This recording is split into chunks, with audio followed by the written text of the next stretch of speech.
हे बघा मित्रांनो, मी आज कटिंग करायला गेल्यावर इथे एक स्कॅम झालेला आहे मुलासोबत.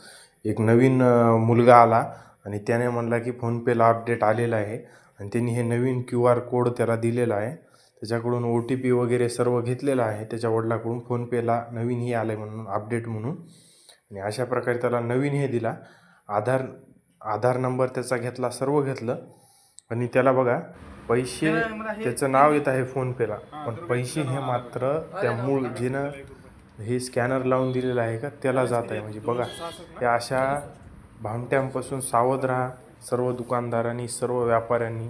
असे जर कोणी आले तर याचा आधी फोटो काढून घ्या, व्हिडिओ काढून घ्या अशा माणसाचा. कारण की या मुलाचा कटिंगचा व्यवसाय आहे, त्याचे असे जवळपास 650 रुपये गेलेले आहेत. तर बघा, सावध राहा. हे बघा, त्याला 1 रुपया टाकला होता आम्ही, 1 रुपया त्याच्या अकाउंटला नाही, तर हे अकाउंटला मूळ म्हणजे त्या माणसाच्या अकाउंटला 1 रुपया गेलेला आहे. तर बघा, सर्वांनी सावध राहा, काळजी घ्या. धन्यवाद.